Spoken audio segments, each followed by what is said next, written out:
Es muy bonito porque hemos creado una escuela de vida para trabajar esa fase de la supervivencia, de no hay tumor ni tratamiento, pero hay muchísimas secuelas que tienen que ver con la infertilidad, con la osteoporosis, con fatiga crónica, mujeres con menopausia desde los 20 y pocos años, es decir, son efectos secundarios para los médicos, primarios para nosotros, y que nadie te atiende, desaparece el sistema sanitario, la gente no sabe qué comer, qué ejercicio hacer, es decir, todavía está todo por hacer en el ámbito de la supervivencia, porque es ¿de qué te quejas?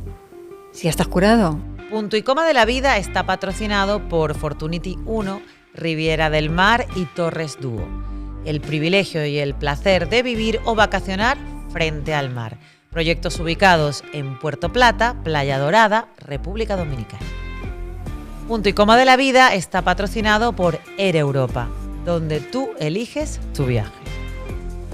Me hace mucha ilusión recibir a mi siguiente invitada, porque es una mujer a la que admiro, es una mujer inteligente, es una mujer decidida, es una mujer valiente, es una mujer linda, de estas lindas reversibles, por dentro y por fuera. Y la vida la ha golpeado 2 veces, siendo muy joven, y ha sabido agarrarse a esa vida, y no solamente agarrarse por ella, sino para ayudar a los demás, para unir voluntades y luchar contra la enfermedad. Bienvenida, Sandra Ibarra, es un placer hablar contigo. Ya me puedo ir, ¿no? Ya, se acabó. Lo pienso sinceramente, realmente. Muchísimas gracias, qué presentación más bonita. Y lo sabes que desde que comenzó este proyecto ha sido un nombre, y lo sabe la productora y la producción, ha sido un nombre que siempre he tenido ahí porque he querido que vengas, porque me parece importante, ¿no?, este testimonio de vida. Yo siempre he querido venir desde el principio, pero no coincidían nuestras agendas y por fin lo hemos conseguido. Ha tocado. Me hace mucha ilusión poder estar en esta 3ª temporada, que eso significa que van bien las cosas y que ya, bueno, pues el sueño se va cumpliendo, ¿no? Sí, estoy muy contenta porque son conversaciones que no solo me dejan a mí, creo que le dejan a la gente y, bueno, yo me lo paso muy bien, así que con eso y un bizcocho estamos muy bien. Y sobre todo me gusta conocer historias, ¿no? Estas historias humanas que conectan con otras personas y que pueden ayudar, ¿no? Lo primero que, como este podcast se ve en República Dominicana mucho, quería que contaras tu relación con República Dominicana, que no sé si todo el mundo la sabe. Pues fíjate que lo he contado muchísimas veces, pero muchas personas todavía no lo saben. No saben que... Sí, yo soy nacida en República Dominicana. Es nacida, claro. Porque mi padre es dominicano y mi madre es de Medina del Campo, de Valladolid. Es una mezcla explosiva. Total. Se conocieron aquí en Madrid estudiando y mi madre, loca de amor, acabó en República Dominicana. Entonces ahí nací yo, al año siguiente nació mi hermana, la segunda, y mi madre volvió a Medina del Campo embarazada de la tercera, que ya nació en Medina, y el cuarto que nació en Medina. Somos 4 hermanos, iban buscando un niño todo el tiempo y por fin el cuarto nació el niño. Nació un niño.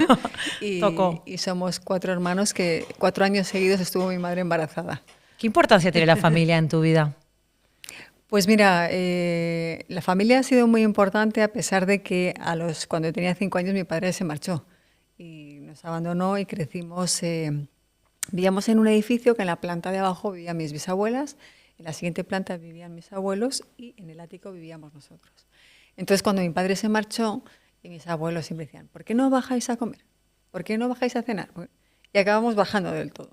Entonces construimos una nueva familia con nuestros abuelos y bueno, pues recibimos ese cariño extra que cuando vives una circunstancia así, un poco de abandono. Mi madre tenía 25 años, 4 hijos, abandonada en Medina del Campo en los años 80, entonces no era una situación fácil. Para nada. Y entonces, bueno, pues tuvimos ese arrope de la familia y crecimos así. Bueno, soy una niña de pueblo, que jugabas en la plaza del pueblo, que ibas caminando al colegio y que tenías pues esas ventajas en algunos aspectos que tienen los pueblos y en otros pues, bueno, es más complicado, ¿no? Claro. ¿Y cuál es la figura paterna en tu vida entonces, tu abuelo? Sí. Tu abuelo ha sido esa figura. Mi abuelo era el que le hacíamos el dibujo el Día del Padre. Claro. Abuelito, bueno, además sería muy joven también, ¿no? Porque si tu padre era tan joven. Claro, o sea... siempre han sido muy jóvenes todos. Entonces, mi madre era joven y mis abuelos eran jóvenes. Y sí es verdad que él adquirió esa figura y así le veíamos. Nosotros nos lo contaron muy bien, ¿no? Nos contaron que, bueno, que se había marchado mi padre, nunca nos hablaron mal y crecimos en un ambiente que no había ningún rechazo a nada y al contrario, mi madre nos hizo querer República Dominicana, teníamos contacto con mis abuelos con mi tío Francis, que justamente, mira, ha fallecido hace un año, ha hecho ahora que ha fallecido mi tío Francis. Falleció mi padre hace 2, falleció mi tío Francis hace 1 y hace unos meses mi tía Ona, con lo cual los referentes míos de República Dominicana, esa generación han desaparecido, ahora quedamos los primos, pero estoy un poco tocadita con el tema dominicano porque él era mi pegamento, era como la persona esa Claro. con la que tienes el contacto y siempre... Sí, siempre en la familia hay alguien que se ocupa Sí. de que conectar. haya esa conexión, exacto. De que, En de que España todos... soy yo y en Dominicana era mi tío Francis. Ya, bueno, pero Y tienes le echo mucho de menos porque hoy le hubiera contado que venía a grabar este podcast y que se ve allí, que tú vives allí, seguro que se lo hubiera contado. Y la verdad que tengo el corazón partido como Alejandro Sanz, ¿no? Por esa parte de Valladolid, de Vallesoletana, hablan del vino de Ribera del Duero y levanto la mano, y hablan de Dominicana y levanto la mano también, ¿no? Y bueno, tengo doble nacionalidad y he conseguido querer las dos tierras y poder también hacer cosas allí en República ¿Y Dominicana. bailar merengue? Ya tú sabes, ¿no? Merengue y bachata. Merengue y bachata, suena. Ay. Y hay algo que se lleva Además en la es genial sangre, porque que haces así, ya es que... Ya lo tienes, ¿no? Sí. Que está dentro de ti. Pero además es curioso porque Valladolid, donde mejor se habla el castellano perfecto, y la cosa esa, ya tú sabes cómo tú estás, que es fantástico. La vez que siempre digo que tengo la mente castellana y el corazón latino. Qué bien. Una mezcla explosiva, sin duda. Sin duda. Sandra, entonces, ¿cómo comienza tu mundo en la televisión, en el modelaje? O sea, ¿cómo llegas a eso y cuáles eran esos sueños que tenías a los 20 años? Pues esos sueños que en un pueblo pues no llegaban las cosas y no era fácil, ¿no? Entonces mi sueño era venir a Madrid. Venir a Madrid a estudiar lo más parecido a lo que me gustaba, que era el mundo de la moda y la comunicación, que era publicidad y relaciones públicas. Y entonces me llegué, yo siempre cuento como Paco Martínez Soria en las películas de las españoladas, ¿no? Que llegaban con las maletas a la ciudad. Pues así llegué yo a Madrid, diciendo, hola, que soy de Medina y que quiero ser modelo, ¿no? ¿Y qué edad tenías? Y tenía 19 años. 19 años cuando llegué. ¿Y qué te dijeron en casa? Bueno, sí, a ver, sí. Bueno, Eres la más guapa, hija mía. Mi madre, con tal de que bueno, hiciéramos una carrera, si yo estudiaba, me dejaba ser modelo. Es que era muy complicado porque yo quería ser modelo y mi hermana la segunda bailarina. Entonces tenía que hacer una carrera también si quería ser bailarina. En aquella época tenías que decir o médico, sí, o abogado o tal, pero estas carreras no eran fáciles, ¿no? Sí, es verdad que si no ibas a la universidad no concebían el hecho de dedicarte a un oficio, sino tenías que... Exacto. Exacto. Y bueno, la verdad que en ese sentido siempre se lo agradecemos a mi madre, ¿no? Esa parte de poder haber ido a la universidad. Y al poquito de llegar, cuando yo estaba haciendo pues mis primeros trabajos y casting, yo empecé ya con muchas dolencias, con mucho cansancio, y un 10 de marzo del año 95, cuando llegó, después de haber pasado por 8 o 10 médicos, por fin me diagnostican una leucemia linfoblástica aguda, una infección en la sangre, que es una leucemia. Y a esa edad como tan joven, ¿no? Porque yo lo más cercano que he vivido es el diagnóstico de mi madre, ¿no? Que íbamos por un dolor de espalda y salimos con un pronóstico de vida de 6 meses, ¿no? Yo recuerdo la sensación de una total disociación. O sea, yo estaba ahí y decía, esto no me está pasando a mí, no nos está pasando a nosotros. O sea, yo logré como mirarlo desde arriba y decía, esto no puede estar pasando porque es lo más terrible dentro de todos los dolores que yo podía imaginar. Esto era lo más terrible que podía pensar, ¿no? ¿Hace cuánto ha sido el diagnóstico de tu madre? Pues 14 años y murió. 14 años, lo siento. Pues mira, por personas como tu madre es por lo que yo me dedico a esto y seguimos trabajando. Para que los que no lo han conseguido, sí, pues hacerles nuestro homenaje y ellos nos indican todo lo que queda por hacer, ¿no? Sí. Hace 14 años y fíjate, pues yo te estoy hablando hace 29 años. Imagínate. 29 años era la prehistoria del cáncer. Sí. No existía internet, no existían las redes sociales. Todavía el cáncer sigue siendo un estigma, no se dice la palabra. Yo siempre lo cuento porque hay que contextualizar las cosas. Es decir, yo era una niña joven con 20 años y no tenías información de nada. Entonces a mí cuando me dijeron que tenía una infección en la sangre, pues tenía una infección en la garganta. Claro. Me tomo unas pastillas y me voy a casa. Sí, sí. Antibióticos y chimpún. Exactamente. Entonces es verdad que ya me ingresan en la clínica Robert de Madrid y me ponen un catéter y empieza la quimioterapia, ¿no? Entonces, creo que esa parte me ayudó, el ser joven y la ignorancia y el desconocimiento que tenías en aquellos momentos, en aquella época, y que tenía la sociedad en general, porque la palabra cáncer no se hablaba ni se decía y no se conocía en muchos casos. Solamente existía un referente que era Josep Carreras. el tenor, que unos años antes había tenido mi misma leucemia. Él se había ido a Seattle a curarse. Y le hicieron un trasplante, ¿no? Y le hicieron un trasplante de médula. Entonces fue muy conocido en el ámbito internacional, además, pero era la única referencia y además ha habido fuera de España. Y todo el mundo entraba a mi habitación diciendo, ¿has visto a Josep Carreras? Y era el único ejemplo que yo tenía de una persona curada de mi misma enfermedad. ¿Y la familia cómo se portó alrededor de toda esta circunstancia? Porque pienso, y a lo mejor corrígeme, que a veces el enfermo tiene que lidiar con la enfermedad y con el sufrimiento de la familia, que a veces no siempre ayudan, ¿no? A veces sí, pero hay veces que es complicado, ¿no? Es de las pocas personas que lo dicen, ¿no? Porque siempre está como muy idealizado, ¿no? Y la familia, lo importante es que sí, el apoyo, pero hay veces que... Si yo no lloro porque entráis llorando a la habitación. Exactamente, ¿no? Y lo he visto, sí. Exacto, entonces sí, es verdad que hay familiares y algunos te ayudan más que otros, ¿no? Pero en general yo he tenido sobre todo el apoyo de mi madre. Mi madre no estaba en Madrid, cogió el coche directamente, vino, y cuando nos ingresan, porque las madres hablan en plural y ahí ingresamos las dos en el hospital, y la verdad que ha sido... Todos siempre tenemos una relación especial con las madres, cuando además tienes una enfermedad así, y en 2 ocasiones, pues imagínate la relación con ella, ¿no? Siempre decía, cuando yo no tenía fuerza tiraba ella, cuando no tenía ella tiraba yo. Y eso la verdad que nos unió mucho. Porque tú siempre lo supiste todo, nunca nadie te engañó de esto va a ser así, de esta manera. No, desde el siempre principio. Supiste todo lo que iba a ocurrir, lo que podía ocurrir y lo que no. Sí, yo creo que la mente escucha lo que quiere escuchar, ¿no? Tenemos esa capacidad de ser selectivos, y yo no sé si son las ganas de vivir o qué, pero yo nunca tuve cerca la muerte. Es decir, yo siempre pensaba que me iba a curar, porque yo no fui consciente de que le dijeron a mi madre que si supera este fin de semana podemos hablar de tratamiento, que es lo que le dijeron.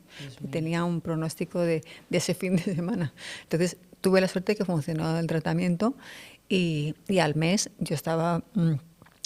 dada de alta, y empezaban mis ciclos de quimioterapia. Yo celebraba, ingresé con 20 años, me dieron alta el 7 de abril, y el 8 de abril yo cumplía 21 años. Entonces, no cumplía 21 años, celebraba que había llegado a cumplir 21 años. Que es el primer punto y coma de la vida. Sí. Que no es lo mismo celebrar que llegar a celebrar. Sí, yo había llegado a los 21 años.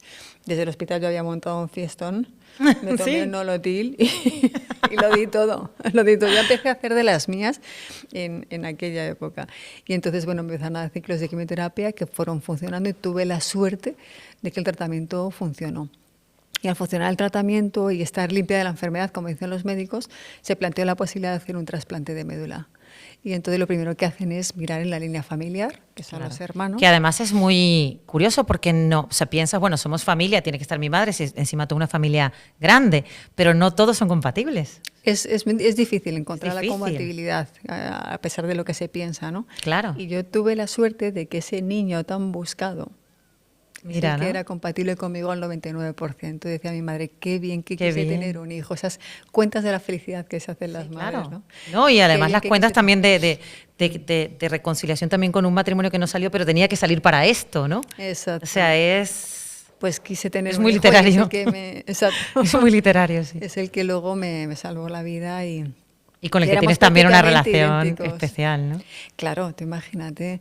Entonces fue maravilloso. En diciembre de ese año me hicieron el trasplante de médula, y a los 3 meses yo estaba haciendo mi primer desfile a favor de la Asociación Española contra el Cáncer. Me llamó la presidenta en aquel momento, que era la condesa de Elda, una mujer maravillosa que me hizo volver a tener ilusión, y eso sí que era una pasarela de la vida, ¿no? De decir, vuelvo a ser yo, vuelvo a estar en el mundo, porque claro, en aquella época, cuando te ingresaban en un hospital y en una burbuja, en una habitación para hacer un trasplante de médula, te desconectabas de todo. Mi madre iba a una cabina a llamar por teléfono, a contar a la familia si yo estaba bien, mal o cómo estaban las cosas. Entonces, ahora con las redes sociales, con Internet, hemos conocido muchas personas, vivimos los procesos de las personas, el trasplante de médula, la gente recibe el cariño y el amor cura, y las redes sociales también pueden ser maravillosas para curar a las personas en esa parte de aislamiento, de no sentirte solo, y en aquella época no era así. No, entonces, en esa época estabas realmente sola. Estabas sola, y además en una habitación que yo casi tocaba tocaba las paredes con las manos, en la que no podías salir, entraban con mascarilla, que era raro lo de la mascarilla, ahora lo hemos normalizado lo de la mascarilla, pero no veías a la gente, solo veías por los ojos, entonces bueno. ¿Cuánto tiempo duró aquello, esa parte? Pues ahí estuve ingresada, fue en un tiempo récord, en 32 días. Y en Navidad conseguí ir a casa y celebrar la Navidad en casa. Y luego ya te digo, a los 3 meses estaba yo con una peluca haciendo un desfile. Y resulta que ese desfile fue noticia. Salí en el Hola, en la televisión, en los medios, que había una modelo de Valladolid que se había curado. Era noticia curarte. Sí, qué increíble. Época. Además yo recuerdo, no sé, a lo mejor me equivoco y tú me corregirás, pero creo que fuiste la primera que se sentó en un plató a decir... Sí, tuve cáncer, fue esto, a contar las cosas, ¿no? Porque soy de Medina del Campo, tengo leucemia y me estoy curando de la seguridad perfectamente. social. Sí, me Entonces acuerdo. era como un mensaje que llegó, porque la gente se escondía. Yo siempre lo cuento que casi no te daban la mano, pues era contagioso el cáncer. Pues adiós. Era terrible. Es que no ha pasado tanto tiempo para eso, ¿no? Increíble. Pues era así, ¿no? Y entonces, claro, yo era una niña y no entendía, yo no me tenía culpa de nada, tenía una enfermedad que yo no me había buscado para nada y yo pues lo contaba y me empezaron a llamar de organizaciones, personas que me querían conocer, casi como tocarme. Es que yo iba por la escalera del Corte Inglés y me hacían así. O sea, increíble, ¿no? Claro. Nunca lo imaginaste que eso podía ocurrir. Porque no había casos. Entonces, realmente en aquel momento era llevar esperanza. Y empecé, bueno, pues a trabajar con las poquitas organizaciones que existían. Me volví a matricular a la Facultad de Ciencias de la Información. Había cambiado el plan de estudios. Me dijeron que lo que había hecho no existía, que tenía que volver a empezar de cero. Digo, pues el contador de cero de la vida, de la facultad. Vamos a estudiar periodismo. De todo, lo otra vez. Y me volví a matricular en publicidad y volví a empezar otra vez al punto y coma de la vida. Increíble toda la historia. ¿Sabes qué? Ahora que hablabas de esto, hay algunas cosas que pensábamos antes que no... A mí se me olvidó esa parte de que es verdad que nos costaba decir la palabra cáncer y de que costaba. De hecho... Sigue costando, ¿eh? Y sigue costando porque he notado algo, y corrígeme si no es así, pero que hay hasta como una especie de vergüenza. Totalmente. O sea, yo tengo amigas que no quieren, pero no se lo digas a nadie. Yo digo, pero Dios mío, al contrario, o sea, ¿cómo que no se lo digas a nadie si querrás apoyo? No quiero que nadie sepa, no quiero que lo de la peluca, la cosa, es como si algo que avergüenza y digo, pero no puede ser. Peluca porque no tengan pelo, sino para esconderse. Exacto. Y eso es terrible, que dices, ¿esconderte de qué? También personas por miedo a perder su trabajo, empresas que no contratan a personas que han tenido cáncer, es decir, que todavía queda mucho por hacer. Yo creo que también, ¿no? Puede ser un poco la mirada como de pena, que quizá no ayuda, ¿no? Si alguien... No lo sé, no sé por qué pueden tener esa vergüenza, ¿no? No lo logro entender. Porque es una enfermedad que, como te decía, tiene todavía mucho estigma, tiene mala prensa. Tú piensas que cuando algo es negativo es el cáncer de la sociedad. Sí. Y todavía hemos trabajado mucho también la parte del lenguaje, que me decían, ¿qué dice esta mujer?, ¿no? Cuando hablan siempre de la batalla contra el cáncer, la lucha contra el cáncer. Hay una de las frases más duras de titulares que he leído, que es perdió la batalla contra el cáncer. Ay, sí. Personas que han sido un ejemplo de cómo transitar por la enfermedad. Como si tú pudieras decidir eso, ¿no? Claro, se ha perdido, llevar al territorio el ganador o el perdedor. ¿Te curas o no te curas? Y no depende de ti en muchos casos. Entonces no podemos llevarlo al territorio del ganador o el perdedor, y me parece que es muy duro, ¿no? O de guerrera. Es un trance, ¿no? Es lo que es, o sea, está ocurriendo esto y lo estoy llevando como puedo y sé, ¿no? Los pacientes sufrimos o padecemos una larga y terrible enfermedad, somos diagnosticados de cáncer. Bueno, cambiar el lenguaje del cáncer ha sido también un proceso. De hecho, mi fundación se llama Sandra Ibarra, de solidaridad frente al cáncer. No es ni de batalla contra el cáncer ni de lucha, y desterramos todos los términos bélicos, sin volvernos locos, ¿no? Que ahora estamos en ese punto de las miembros, de que nos liamos, pero sí que es verdad que el lenguaje que te voy a decir a ti nos sirve para contextualizar bien las cosas, ¿no? Y el cáncer todavía está en un contexto que duele y que es vergonzante. Entonces, claro, en aquella época, cuando yo me diagnosticaron, estaba todo por hacer, y cuando a los 7 años tengo una recaída. Es en verdad. El aniversario de las Torres Gemelas, en el 11S, en una revisión médica, yo voy y me dicen que tengo cáncer otra vez.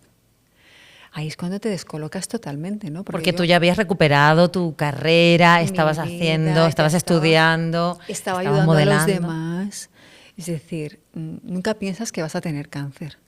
Es que nunca piensas que vas a recaer. Claro. ¿Cómo vas a recaer? Si estoy ayudando a los demás, si ya me he curado, si he hecho todo lo que tenía que hacer, ¿no? Es decir, nunca pensamos los seres humanos que nos van a pasar las cosas. Siempre pensamos que nos van a pasar a los demás, sobre todo las malas. Sí. Las buenas no las merecemos, pero las malas... Y las malas no. ¿Por qué no? Entonces no forma parte de tu vida. Y es una cosa que también que tienes que aprender. Sí, el no cuestionar por qué a mí, ¿no? Sí. Que son cosas que pueden ocurrir y muchas veces lo que pensamos es ¿por qué a mí si soy así? ¿Por qué no a tal? O es complicado, Exacto, ¿no? Es un poco cambiar ese por qué por el para qué, para que te permita crecer, ¿no? Y colocarlo donde toca. Y mi madre y yo lo tuvimos que poner el cáncer otra vez donde tocaba, que era en el lugar de decir, bueno, pues si hay una oportunidad entre millones es la nuestra. Utilizar lo que ya conocíamos, ponerlo a favor en vez de en contra. Y ponernos el traje de pelear otra vez y volver a confiar en el equipo médico, en el equipo de Fernández Rañada, en el equipo del Hospital de la Princesa. Allí volvimos. Mi hermano, mi seguro de vida, segundo trasplante de médula, otra vez el tratamiento y psicológicamente muy duro, claro, porque ahí ya no me tenía nada que contar, ahí yo ya tenía 28 años, ya había vivido Ya sabías cáncer, lo que venía. ya sabía lo que venía, ya sabía que era difícil curarse de un cáncer y dos. Siempre digo, el gran efecto secundario del cáncer es la incertidumbre. O sea, Que vivir con incertidumbre es tremendo, o sea, Es como una espada de terrible. Damocles.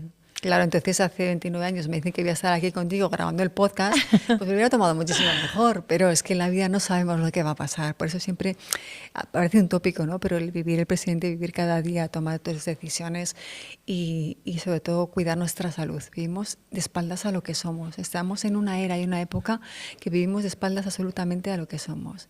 Y yo que trabajo en este ámbito de la salud, que trabajamos con datos, que sabes que hay personas que están luchando tanto por cada minuto de vida, por cada día. Esas mujeres que se plantan ahí en el Congreso de los Diputados para que se aprueben medicamentos, para que se pueda alargar la vida y puedan ver un año más a sus hijos o puedan ver. Y hay otros que estamos o que están malgastando su salud y que viven de espaldas, ¿no? a lo que somos. A veces se hace duro, ¿no? Y con el trabajo que cuesta. Yo me siento una absoluta privilegiada. Creo que curarme de un segundo cáncer fue lo que me hizo decir, bueno, pues en la vida uno tiene unos sueños, pero luego la vida tiene otro camino para ti que te lo está poniendo delante y yo no podía dar la espalda a eso. Claro. Me volví a matricular otra vez en la Facultad de Ciencias de la Información. Ahí está. Y otra vez habían cambiado el plan de estudio. No. Odiaba Otra vez había que resetear. Ministros de salud, de educación, perdón, si me digo los de salud que son los míos. Porque digo, pero ¿esto qué es? Claro. Y de hecho no he conseguido acabar, me queda alguna asignatura todavía porque ya me metí de lleno. Claro, creé la fundación, creé una estructura que me permitiera profesionalizar el esfuerzo, trabajar de verdad impactando la vida de las personas, entregando becas de investigación, haciendo campañas de prevención, acorde un poco con la Organización Mundial de la Salud y en aquella época, como te digo, estaba todo por hacer y decidí dejar mi vida para dedicarme a ayudar a los demás, que yo creo que es lo mejor que puede hacer un ser humano por otro, a llevar esperanza y a impulsar el cambio para que de verdad se ponga el foco en lo importante que es la salud y ahora en estos momentos en el cáncer, que es una pandemia mundial. Sí. El cáncer no es la causa de la Fundación Sandra Ibarra ni de la Asociación Española, es una causa de salud global, es el reto sanitario más importante que tenemos y ahora creo que también estoy en una de las etapas más bonitas de mi vida porque por fin trabajamos con supervivientes de cáncer. Se calcula que somos los que lo lograron. Exacto, se calcula que somos unos 2 millones de supervivientes de cáncer en España, unos 12 millones en Europa, más de 32 millones de supervivientes de cáncer en el mundo. Y eso es una muy buena noticia. Claro. Después de tantos años trabajando, perdiendo personas, dejando a muchas mamás por el camino, a muchos amigos, a muchos familiares, por fin se empieza a inclinar la balanza hacia el lado positivo. Hay cada vez más supervivientes de cáncer y eso es una maravilla. También cura y también... Porque no es fácil, ¿no? Trabajar en el ámbito que... Claro, además, yo pienso, Sandra, que teniendo la oportunidad 2 veces, ¿no? De estar aquí, de quedarte y de hacer lo que querías con tu vida, a ti te cambió completamente la visión de lo que querías hacer, ¿no? O sea, ¿en qué momento, que ese punto y coma que hablamos de la vida, porque tú podías volver a la televisión, ya eras conocida, eras famosa, la gente te conocía, además tenías ese gancho bueno con la gente, porque sabes que hay veces que no, pero la gente se quedaba contigo, con tu cara, con tu manera de comunicar. Podías haber hecho lo que tú hubieses querido dentro del mundo de la comunidad. He recibido un cariño de la gente, Claro. me han hecho cosas preciosas. Me decía, tú no tienes una madre, tienes muchas, te queremos. Bueno, o sea, eras parte de la gente, ¿no? Entonces, podrías haber tomado el camino que hubieses querido, ¿no? Porque tenías el talento y las ganas y aparte la ilusión con la que habías comenzado. Entonces, ¿por qué de repente la decisión viene de voy a dedicar mi vida a esto, ¿no? Que es lo que has hecho. Es que soy una privilegiada. Y desde ese privilegio, y si imagínate que todos nos olvidamos de las cosas y seguimos adelante. Es decir, si yo no estoy concienciada después de haber superado 2 cánceres, ¿quién lo va a estar? Y entonces yo creo que no podría dormir por las noches sabiendo que puedo ayudar a muchas personas y no hacerlo. Es que yo iba a visitar a un paciente y empezaba a comer porque había ido yo a verle. O me decían, pues gracias a que me he leído tu libro, tengo ganas de vivir. O cuántas horas de psicólogo me hubiera ahorrado si te hubiera conocido antes, ¿no? Sí. Entonces, bueno, sabiendo todo lo que sabía, no podría no hacerlo. Y entonces al final, fíjate lo que es la vida, cómo van encajando las piezas del puzzle o cómo las vas encajando, ¿no? Porque al final es, como dice Florence Nightingale, ¿no? No es lo que hace el destino de ti, sino lo que haces lo que tú, nosotros hacemos de él, ¿no? Y conseguir que, bueno, la parte de publicidad, yo nunca me hubiera imaginado que iba a hacer tantas campañas como las que llevo hechas en toda mi vida. Claro, o sea que al final has logrado trabajar en lo que tú querías. Y con agencias que eran como los referentes en la universidad, que decías, y he trabajado con estas agencias, y además yo tenía que juzgar el trabajo de esas agencias, claro, ¿no? Luego en muchas las he protagonizado porque me he dedicado a la moda. Entonces, he trabajado en campañas sociales, campañas que impactaban de verdad a las personas, campañas que ayudaban a las personas. Y luego doy muchas conferencias. Dice, mi sueño era ser comunicadora. Y recuerdo que en una conferencia, yo siempre lo decía, mi sueño era ser comunicadora y contaba lo que eran mis sueños, ¿no? Y un día me bajo del escenario y me dice una señora, dice, oye, te he escuchado ya varias veces que dices que tu sueño era ser comunicadora. Dice, ya lo eres. Claro. A lo mejor no comunicas lo que tú pensabas, pero tú ya eres comunicadora, porque llegan tus mensajes, porque haces lo que haces. Y ese día me curé de eso, ¿no? Entonces, todas las cosas que tienen sentido en mi vida confluyen en la fundación. Y todo tiene sentido ahí, tiene sentido, ¿no? A raíz de todo lo que has vivido. Sí. Mi dolor, mi sufrimiento, claro, mi experiencia, al final acaba volcado en la fundación y puedo aprovechar las herramientas de todos los ámbitos para hacer el trabajo de la manera más profesional posible y vivir de la beneficencia, de la caridad. Todavía se habla de actos benéficos, carreras benéficas, cenas benéficas. La beneficencia yo creo que es dar lo que te sobra. Es como muy vertical, ¿no? Sí. Yo que estoy aquí te doy lo que me sobra. Para sentirme un poquito mejor conmigo, no estoy pensando en lo del otro, sino, bueno, estoy bien porque estoy siendo buena. Pero porque te sobra esto, ¿no? Y la solidaridad es más transversal, ¿no? La solidaridad es de todos, es pensar en el bien común. Y creo que hay una mentalidad que solo cuando nos pasan grandes catástrofes y cosas sale lo mejor del ser humano, como esto que está pasando en Valencia, ¿no? Sí. Que de repente ves la mejor versión de las personas. Pero siempre nos tiene que pasar algo muy, muy grande y muy cerca, porque catástrofes, y hay 35 guerras abiertas en el mundo, es decir, ya de Ucrania nos hemos olvidado y de África. Sí, es que es todo, es exacto, una noticia tapa la otra inmediatamente y otra, exacto. Y entonces estamos como anestesiados porque no te da tiempo de profundizar en ese dolor porque ya viene otra cosa, ¿no? Entonces, exacto. Yo creo que ahí estamos en un momento que a mí me gusta mucho el escritor Yuval Noah, ¿no? Que cuando hablaba de 21 reflexiones para el siglo XXI, él ya anticipaba todo esto, que hace falta un relato actualizado del mundo. Cuando te decía lo de que vivimos de espaldas a lo que somos, ¿no? Hablamos de ese guangel, de la salud del planeta, de la salud animal, de la salud de las personas.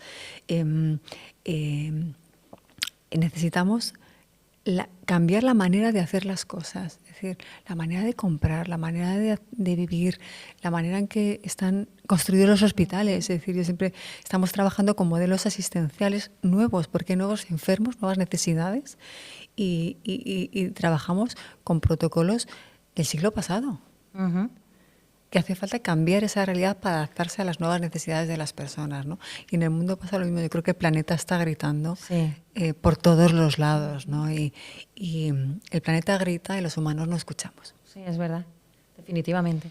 Hablando de escuchar, Sandra, cuando yo te escucho a ti o a gente que por situaciones trágicas de la vida ha perdido hijos, que pienso que es lo peor que te puede ocurrir en la vida, ¿no? O, bueno, tragedias, cosas realmente de estas importantes que no tienen explicación, ocurren porque ocurren. Cuando en la vida tus amigas o la gente tienen estos dramas, a ti te ha costado poder escuchar normalmente a la amiga que sufre porque le dejó el novio, por ejemplo, cuando a ti te ha ocurrido una cosa así, o cómo diferenciar, ¿no? Esos dolores de lo que es la cotidianidad, ¿no? De la gente, ¿no?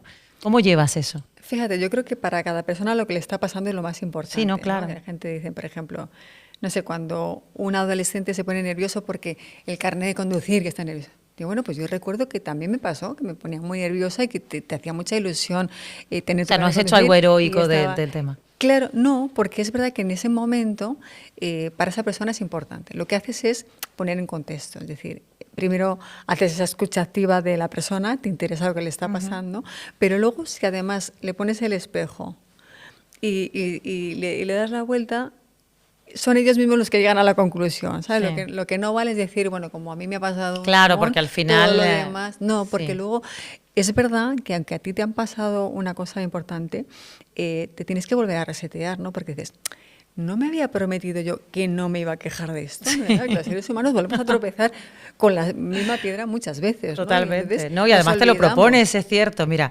yo, por supuesto, ni comparación a determinadas enfermedades, pero bueno, yo he tenido crisis o episodios de una cosa que se llama cluster headache, o sea, cefaleas en racimo. Son dolores espantosos, como si te estuvieran pegando martillazos en la cabeza, que dices, Dios mío, que venga alguien y realmente me dé un mal martillazo y aquí se acabe, porque es horroroso, ¿no?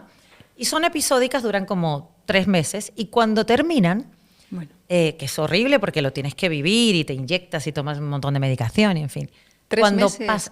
Las mías siempre han durado 3 meses. Luego descubrí que ocurrían cuando yo tenía ensaladas emocionales, ¿no? O sea, cuando murió mi madre, cuando me divorcié, Sí, ya empecé a relacionar que tenía una relación con la parte emocional, con el estrés, ¿no? Pero cuando el día que yo me levantaba sin dolor, yo decía, es que la felicidad es esto. No tener dolor. Es no tener dolor, no hay más. O sea, yo decía, yo que me amargo la vida por esto, por lo otro, por tal.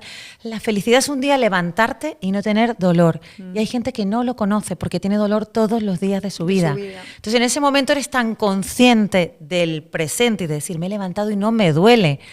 Es que ya, yo que nada más. En mi vida que me preguntaban, ¿qué tal estás? Y yo decía, rara porque no me duele nada. Maravilla. Entonces, es como, y hasta que ya te acostumbras. Claro, entonces de repente ya pasa un mes y dices, bueno, ya estoy otra vez acostumbrada a esto y ya me estoy amargando por no sé qué, ¿sabes? Exacto. Pero me he dado cuenta de eso Pero yo cuando hablo de la salud y digo que sin salud no existe nada más y que lo más importante, me refiero a eso, ¿no? Es decir, esa conciencia de decir, es que me levanto, puedo ver, tengo brazos, tengo piernas, tengo saliva. Yo, o no tienes dolor físico. Tengo saliva. La gente no se plantea que tiene saliva. Yo sí, porque perdí la saliva, se me secaron todas las mucosas del cuerpo, me quedé sin lágrimas, sin saliva.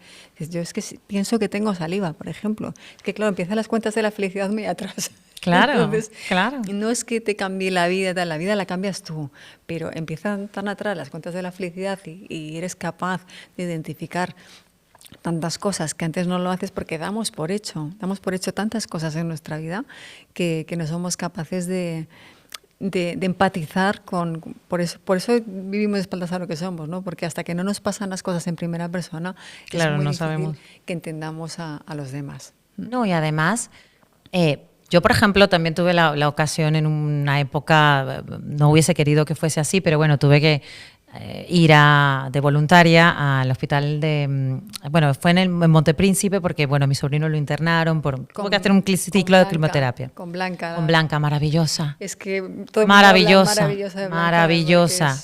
Con los niños es un ángel. Sí, además lo de mi sobrino era una cosa muy curiosa porque no era un cáncer, pero era un tumor en el cerebro que crecía. Lo operaron 2 veces, dijeron no podemos estarle abriendo la cabeza al niño cada año, entonces pues vamos a hacerle un ciclo de quimioterapia. Era una cosa, no había casuística, ¿no? Fue un experimento de Blanca López Ibor maravilloso. Y entonces yo dije, voy a hacer algo. Yo sentía la necesidad de hacer algo. Entonces decidí ir a contar cuentos a los niños. Pero los primeros 4 días lloraba mucho, porque ver el dolor es muy, muy duro, pero ver el dolor en los niños es una cosa... Entonces a mí me costaba mucho Entonces me llamó una de las que trabajaba allí y me dijo, si no vas a venir bien, si no te va a hacer bien a ti y no le va a hacer bien a ellos, esto no estamos haciendo nada. Y tuve que hacerme muy fuerte porque yo sentía que tenía que devolver, ¿no?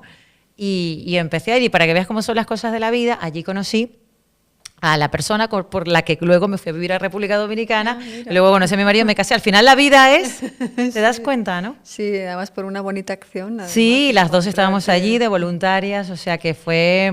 Pero fíjate, el tema de los niños siempre lo visualizamos y lo identificamos con el virus del adulto.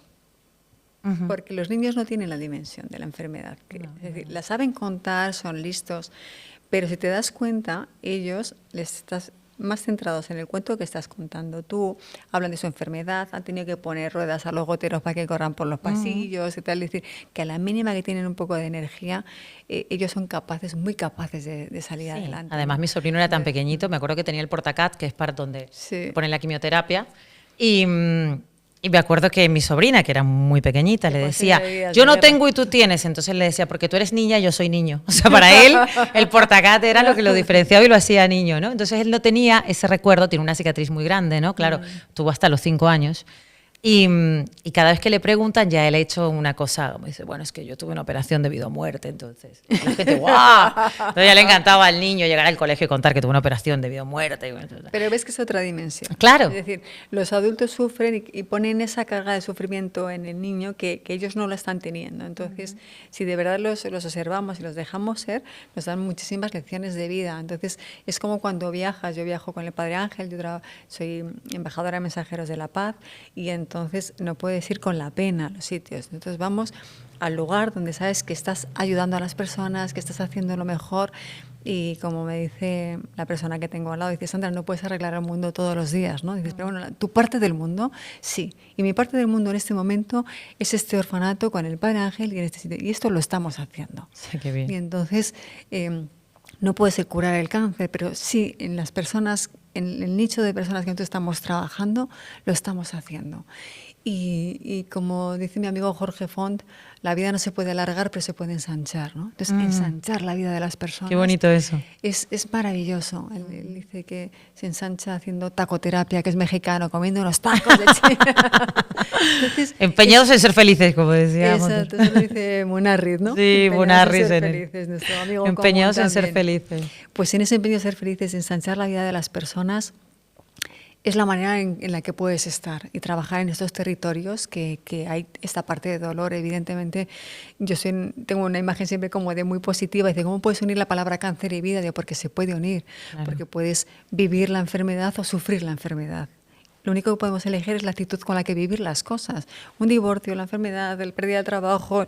Es decir, sí, las circunstancias, sí, cómo te lo tomas. Hay días que no puedes y te enfadas con el mundo, con todo. Y también está bien que haya estos días, y también está bien que llores y que te des la cabeza contra la pared, porque hay que sacar las cosas. Y son necesarios. Y además dices, venga, esta la canción catarsis con la que sabes que vas a llorar bien. Sí. Ya te pones de profesional. Si vas a llorar... Sí, llorar, venga, me pongo un tango y lloro todo lo que haga falta. Claro que sí. Y la película, todas las que sabes que no van a fallar, ¿no? Claro. Y entonces, si estás 2 veces llorando, claro, tienes una depresión, es verdad, y entonces necesitas una ayuda profesional. Pero te tienes que permitir también esos momentos, porque es una manera de transitar por la enfermedad, por la vida y por las cosas, ¿no? Entonces, dejarte ser. Yo es una cosa que no me he permitido mucho. Siempre era como tenía que demostrar que podía, demostrármelo a mí misma sobre todo y a los demás. Y yo siempre digo a los pacientes, ¿no? Digo, tú pide, digo, como tienes cáncer además te van a decir que sí y yo he pedido poco y hay que pedir. Y pedir y dejarte ayudar también. Y las personas muchas veces están a tu alrededor y no saben cómo ayudarte. Oye, ¿crees que le puedo llamar? ¿Y crees que le sentará bien? Y crees, digo, mira, el amor siempre funciona. Y si tú llamas y si no te coge el teléfono, cuando pase... recordará que tú le llamabas, recordará que tú le escribías un mensaje y siempre va a quedar ahí, ¿no? Y habrá un momento que aparecerá esa persona y te dirá, yo sé que me llamabas y te acordabas de mí. Sí. Pero además también entiendo que a veces no quieres hablar propiamente del tema porque te sientes incómodo, pero también bordear el tema también es una cosa que no tiene sentido, ¿no? También, pues hablemos con naturalidad de lo que está pasando, ¿no? Que hay gente de repente que con los enfermos o con alguien que ha tenido una pérdida habla de coches o de cómo estuvo el partido de no sé qué. No, me ha pasado algo así. Podemos hablar de esto también, ¿no? Claro. Pero No es fácil, porque no es fácil, es verdad, Claro. muchas veces actuar y lo que tenemos que hacer también. Es muy como duro ser pacientes, es naturales, paciencia. ¿no? Pero a veces es lo que la otra persona está buscando. Eso lo trabajamos también con las personas que están alrededor y con los familiares, integrarlos dentro del proceso para que también sepan, Eso es perfecto. sepan ayudar, ¿no? Porque cuando el cáncer entra en una casa, impacta en una familia, no solo en la Total. persona que tiene. Entonces, el entorno es muy importante y luego los amigos y la terapia de amigos y amigas curan. Las mujeres lo Claro. sabemos muy bien, ¿no? Las mujeres, Eso- esos vinos de eso. descompresión que uno luego se toma y habla y cuenta. Exacto. Fíjate que mi hermana, a mi hermana y a mi cuñado les dijeron, bueno, siempre termino hablando de mi hermana Mariana, así que saludos a Suiza. Hola, Yo también soy Mariana. así muy de... les dijeron que cuando un niño está enfermo en una pareja suele haber dos cosas muy claras. O se unen para siempre, que son uno solo, o O le se separan. separan, pero no hay como un término medio en esto, ¿no? Ellos, por suerte, se unieron, de hecho, ella se quedó embarazada al año y fíjate, se sentía culpable por haberse quedado embarazada porque pensaba que le estaba fallando al niño que estaba enfermo. Fíjate. Y entonces, Blanca, López Ibor, le dijo, al contrario, es una buena noticia, es que la familia va bien, es que hay salud en esta familia, tienes que estar contenta. Y de hecho, mi sobrino no tiene ningún recuerdo sin la hermanita. O sea, es una cosa que a veces qué importante es dar con buenos Nuestras profesionales. barreras mentales, somos nosotros por nuestras propias barreras, Claro. nuestras propias creencias que nos limitan, ¿no? Y de vez en cuando nos tenemos que resetear y quitarnos las orejeras, que tenemos unas orejeras muy grandes. Sí. Y ser- Mirar. Además, tú también, claro, has tenido un testigo de todo esto en tu vida, ¿no? Que es tu marido, que ha estado ahí siempre Bueno, acompañándote. él llegó ya. ¿Es a lo después bueno. ya? Él llegó en ese periodo mío de recuperación, que está muy bien ese periodo Sí. también, ¿no? De repente, Juan Ramón bueno, Lucas, importante periodista, escritor, todo bueno podemos decir de él también. Y bueno, como ha sido importante, ¿no? Ese apoyo en el resto de totalmente. el ¿no? camino Porque, de la vida, ¿no? No claro, solamente de la recuperación, sino en el camino de la vida. fíjate que yo estaba en una época que acababa de terminar una relación con un novio que yo tenía y le conocí contándole lo soltera que iba a ser. Y lo independiente que iba a Que ser sepas yo, que voy a ser una gran soltera. Exactamente. Porque yo ahora voy a ser independiente. No me digas que le voy a dijiste eso de vivir- no te enamores de mí. Y nos mira, quedamos- ¿cómo no? Imposible. 20 años. 20 años lleváis ya. 20 años juntos. Qué sí, maravilla. sí. Ujú. Qué bien. Imagínate. Y entonces, claro, esa sensación de hacer una familia, de cumplir con eso que también me imagino que soñabas a los Hombre, 20 años. Me vino con 3, imagínate, para no hacer la familia. Anda. Tenía 3 hijos él y yo aporté un sobrino y 2 perros, que era lo que tenía. O sea que ya sois un montón de gente. Hicimos una familia y luego otra sobrina y yo no puedo ser madre porque me radiaron los ovarios y entonces no, de hecho me radiaron Claro, creo que ahora ya lo corporalmente. dicen, si quieres, que lo de extraer los óvulos para que puedas, o no se puede hacer cuando te tienes Justamente la- estamos en una campaña ahora lanzando esto porque todavía no existe ese protocolo, que tú puedes preservar tu fertilidad antes de someterte al tratamiento de quimioterapia para ser padre o madre, ¿no? Pero eso sería muy bueno, ¿no? Porque- Es que es importantísimo porque Claro. como ahora ya hay supervivientes de cáncer, Claro. cuando un médico tiene delante un paciente, tiene delante una persona que probablemente sobrevivirá. Y cuando sobrevives quieres volver a ser tú. Claro. Y seguir Y cumpliendo y cumplir sueños. tus sueños y la que Y que quiere no ser te madre duela quiere nada. serlo, claro. Exacto. Eso es lo primero. Entonces, es muy bonito porque hemos creado una escuela de vida para trabajar esa fase de la supervivencia, de no hay tumor ni tratamiento, pero hay muchísimas secuelas que tienen que ver con la infertilidad, con la osteoporosis, con fatiga crónica, mujeres con menopausia desde los 20 y pocos años, es decir, son efectos secundarios para los médicos, primarios para nosotros, y que nadie te atiende, desaparece el sistema sanitario, la gente no sabe qué comer, qué ejercicio hacer, es decir, todavía está todo por hacer en el ámbito de la supervivencia, porque es, ¿de qué te quejas? Si ya estás curado. Entonces la gente no entiende que has perdido Todo tu lo que trabajo, hay. tu vida, que tienes que volver a recomponer el puzzle de tu vida y volver otra vez a donde estabas o a un punto y coma de la vida y de repente tener Claro. la oportunidad de volver a ser, ¿no? Y de aprender a vivir después de sobrevivir, que eso es lo que dicen los pacientes. Entonces, en esa parte de fertilidad, yo siempre lo cuento, hace 29 años con salvarme la vida, Ya era ya era el suficiente. milagro. Ya sé, yo soy 2 milagros. Ya me andantes. siento bastante complacida. Exactamente. Entonces, ¿qué he hecho? Colocarlo donde toca. Cuando veo un bebé se me cae la baba. Yo soy dormidora oficial de bebés. Yo sé que tú no eres madre. Ni has tenido llamada de la por selva. decisión, no. Claro, hay las no madres, como cuenta María Fernández Miranda en su libro, Sí. que ya creó un libro llamado No madres, para las mujeres que deciden, por las razones que sean, no serlo.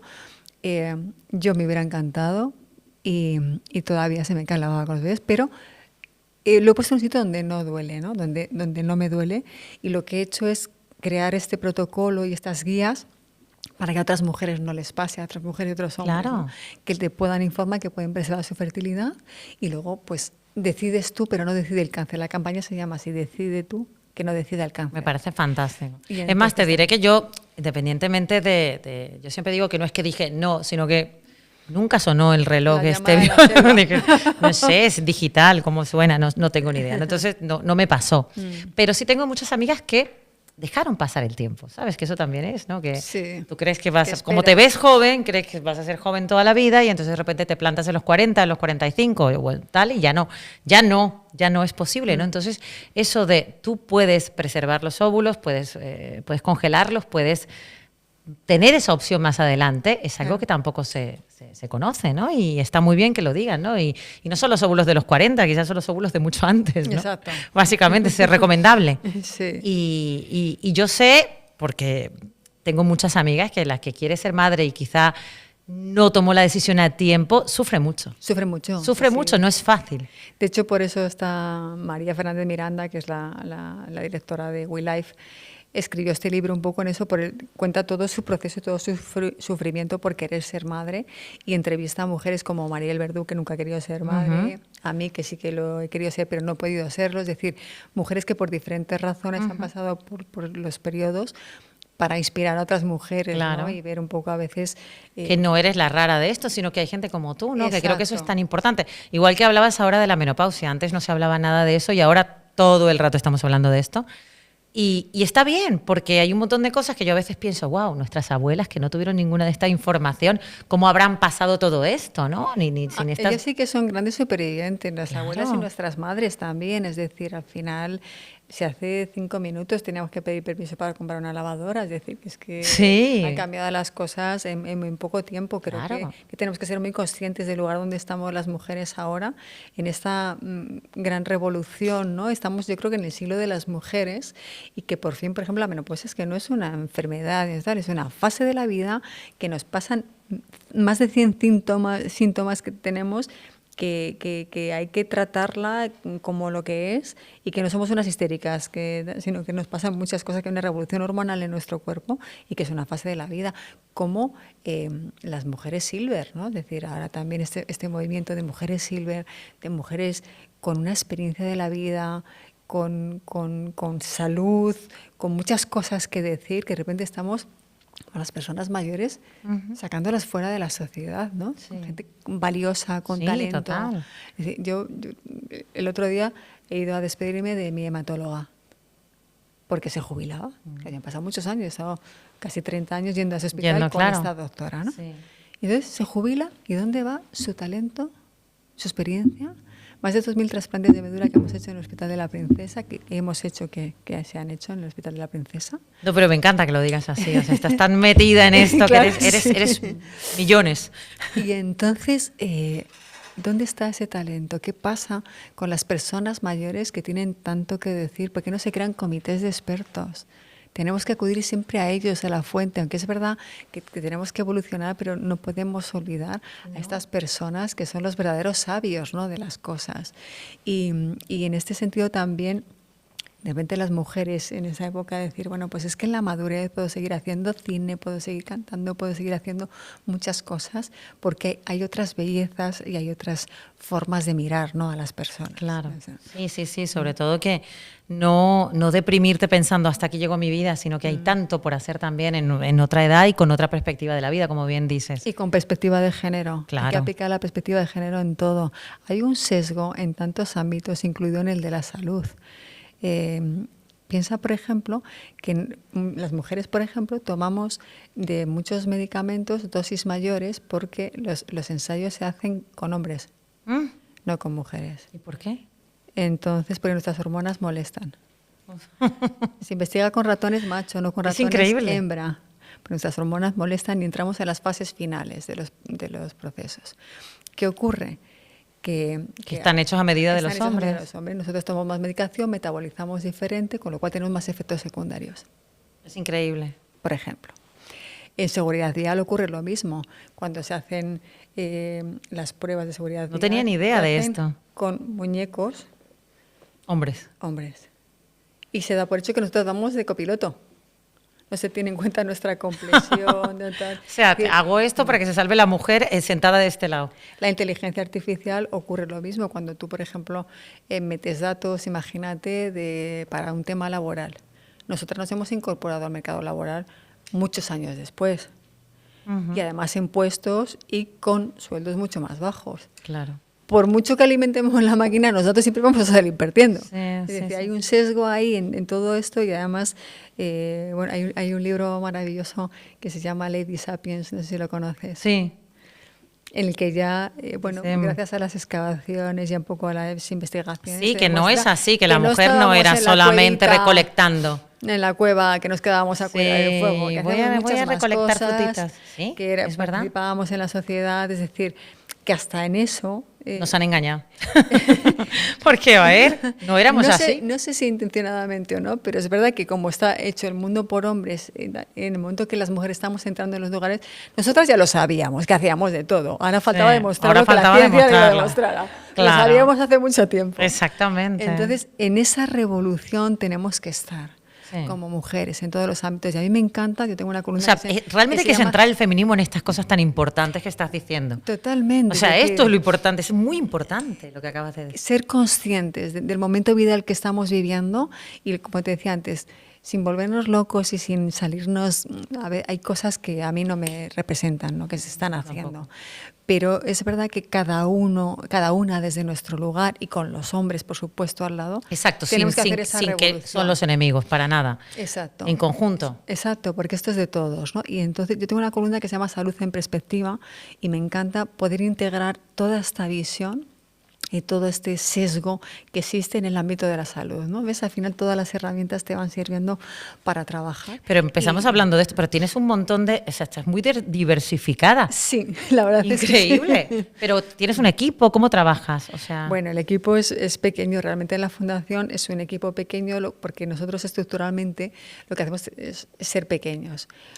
Tenemos un proyecto, lo presupuestamos y cuando tenemos los fondos, como digo yo, damos al play y empiezan a aparecer la agencia de comunicación, o sea, y ahí se va como subcontratando. Tenemos satélites alrededor que son siempre los mismos.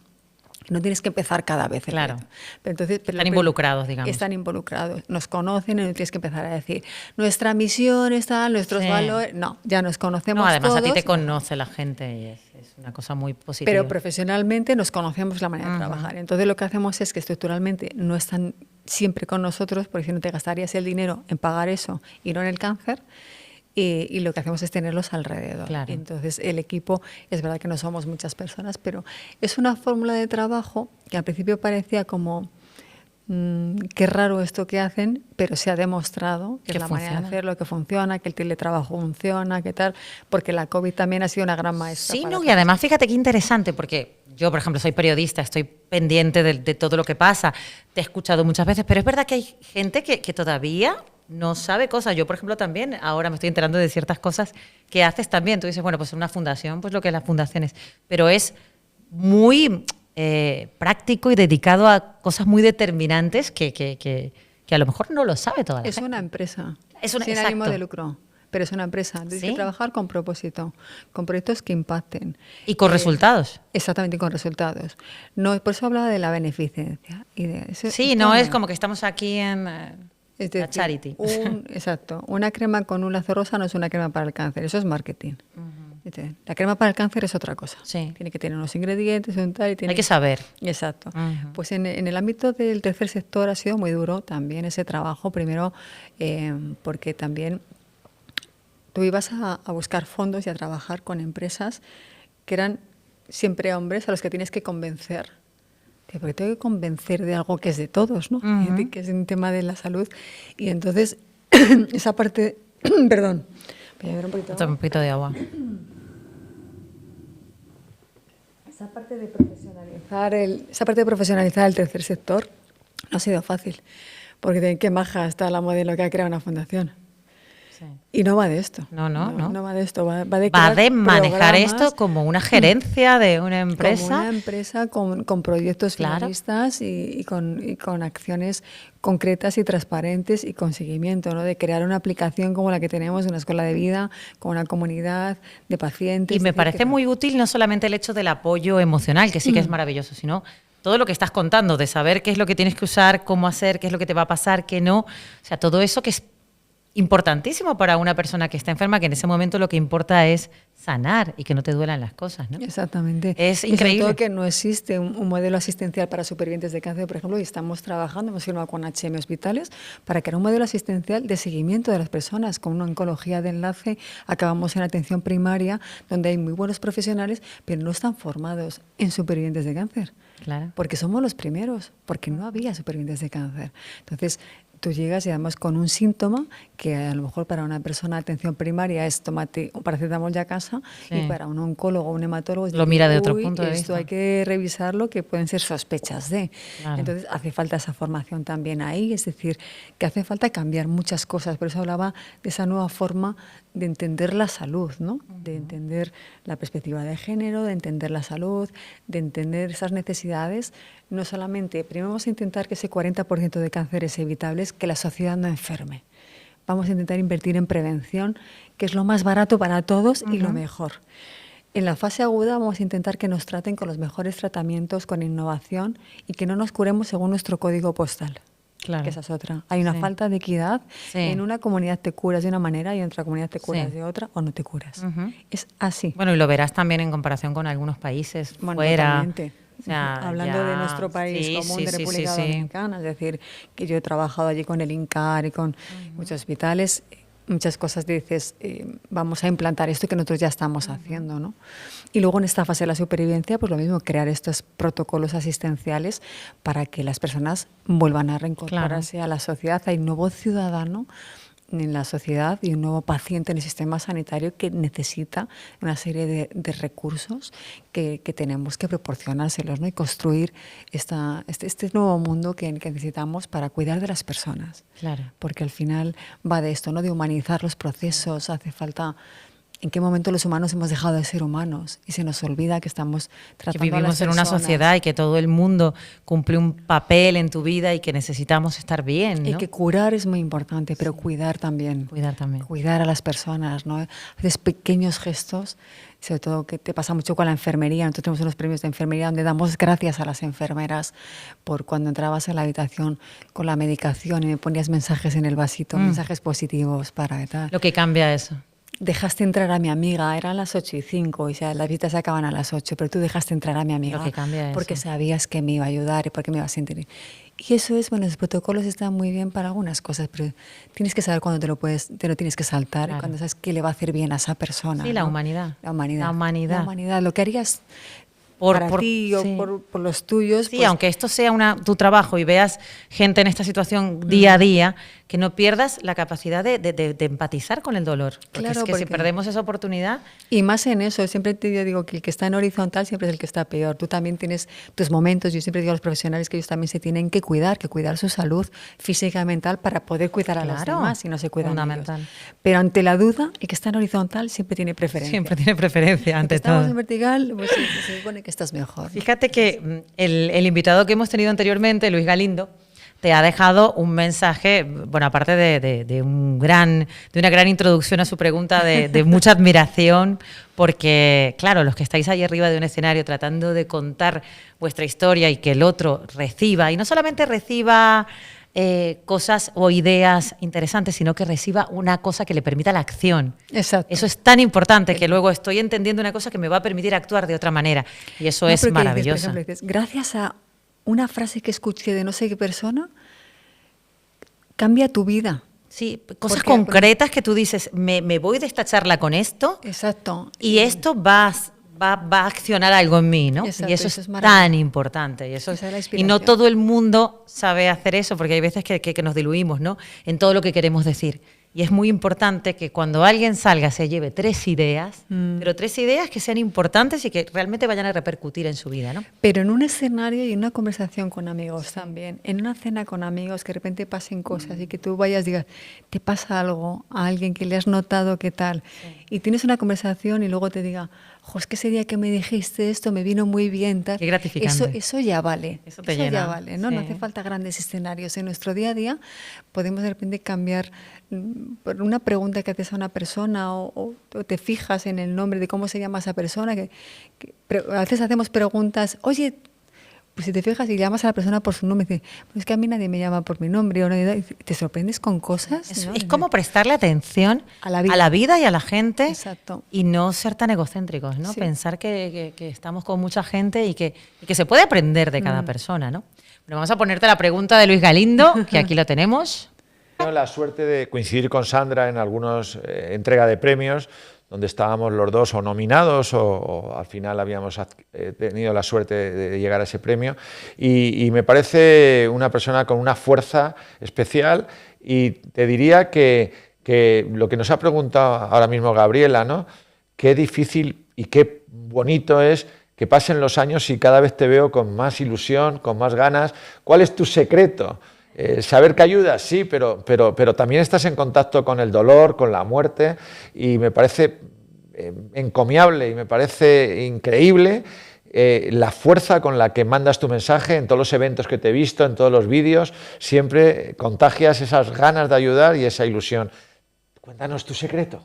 Pues mira, querido Luis, mi secreto es no olvidarme nunca que soy una privilegiada de la vida, que soy una superviviente de 2 leucemias, que es difícil curar un cáncer de 2, en mi época mucho más, todavía hoy hay muchas personas que se cambiarían por mí, imagínate, y desde ese privilegio me dedico a ayudar a las personas. Yo siempre lo digo, que se lo comentaba a Gabriela hace un rato, que es lo mejor que podemos hacer por los demás, y cuando ya tienes una perspectiva, ya tengo 50 años, que esa es otra, esto de quitarse años, la gente que yo no me quito ni 5 minutos con el trabajo que me ha costado cumplir años, estoy feliz de haber cumplido 50 años y de seguir cumpliendo muchos más y seguir celebrando la vida y celebrarla con muchas personas que ensanchan mi vida.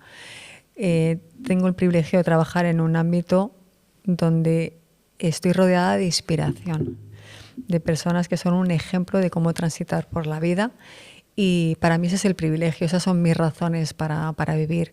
Y cuando seguimos perdiendo personas y vivimos todavía en un lugar donde tenemos a los políticos peleándose en el Congreso de los Diputados y diciendo a ver quién dice la frase más original en contra de los otros, y no tenemos esta visión de poner el foco en lo importante, ¿no? En seguir investigando, en cuidar a las personas y de verdad en hacer políticas sociales que ayudan a las personas, los que nos lo creemos tenemos que seguir adelante y al menos saber que existen territorios donde puedes encontrar inspiración y ver que otras personas lo han conseguido.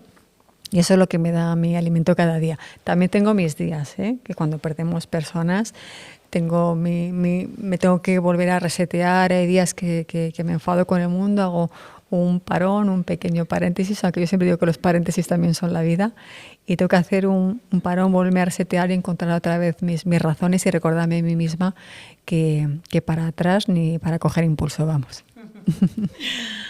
Me encanta escucharte, Sandra. La verdad es que me quedaría horas y horas porque no solamente, insisto, yo quizás por vicio profesional, me gusta mucho quedarme con las cosas, que la gente sea concreta, directa, que yo entienda todo lo que está ocurriendo y lo que me quieres contar. Y me quedo con tantas ideas en esta charla y con tantas cosas que prometo ir propagando en cada cena y en cada sitio que pueda, porque es muy interesante lo que se aprende hablando contigo. Y bueno, eres una excelente comunicadora y de verdad, no solamente eso, sino una mujer que puede hacer tantas cosas a la vez y que cómo has conseguido hacer de algo que a priori puede parecer una cosa romántica de voy a ayudar a...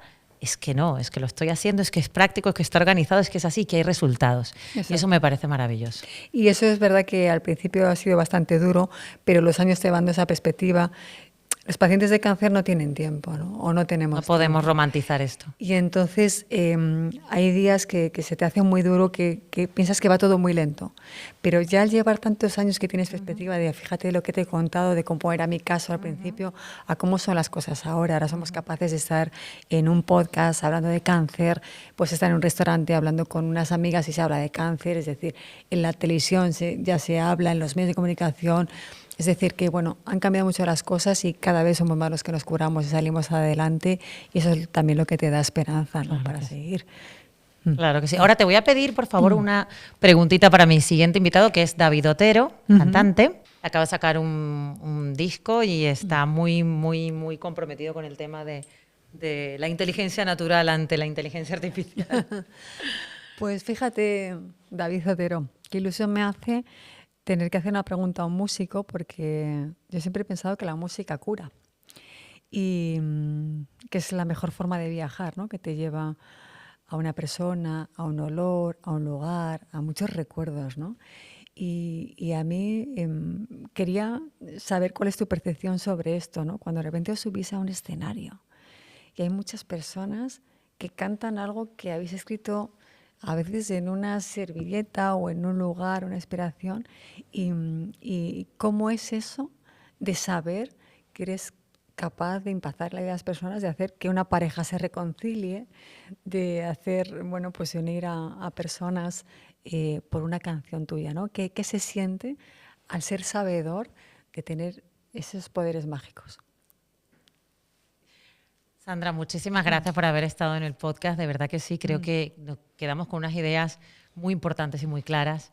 Y de verdad que desde aquí, todo lo que uno pueda hacer o colaborar, cuenta conmigo para los supervivientes del cáncer, Muchísimas claro gracias. que sí. Y hablemos de cáncer, que haya más espacios para hablar de esto y para que la gente tenga la oportunidad de informarse, que es muy importante, y también de sentirse identificado con lo que le está ocurriendo con otra persona. Cuento contigo como familiar de paciente con cáncer. Claro que sí. Que tenéis también eso de quien cuida al cuidador, y hay una parte importante también sí, en esa visión.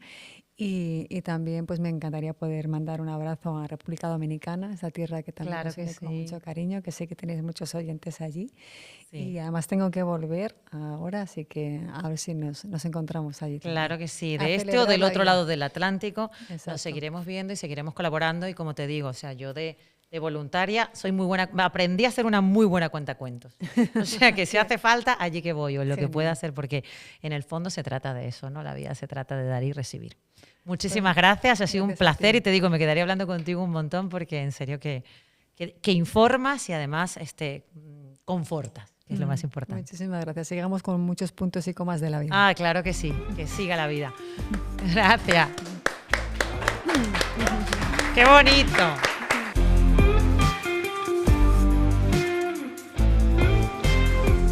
¿Suspicaz o perspicaz? Cuidado con estas dos palabras, porque aunque se parecen mucho, su significado no tiene nada que ver. Y uno es un adjetivo positivo y el otro es negativo. Empecemos con suspicaz. Una persona suspicaz es una persona que es mal pensada, recelosa, que siempre le está buscando la quinta pata al gato. En cambio, una persona perspicaz es una persona ingeniosa, aguda, que las pilla al vuelo, vamos, muy rápida de cabeza. Entonces hay que tener cuidado porque, por ejemplo, hace poquito escuché un discurso de un padre en la boda de su hijo diciendo: ay, mi hijo que lo quiero tanto y es una persona tan suspicaz. Claro, no sabemos si es que confundió la palabra o que menuda manera de vendérselo a su futura esposa.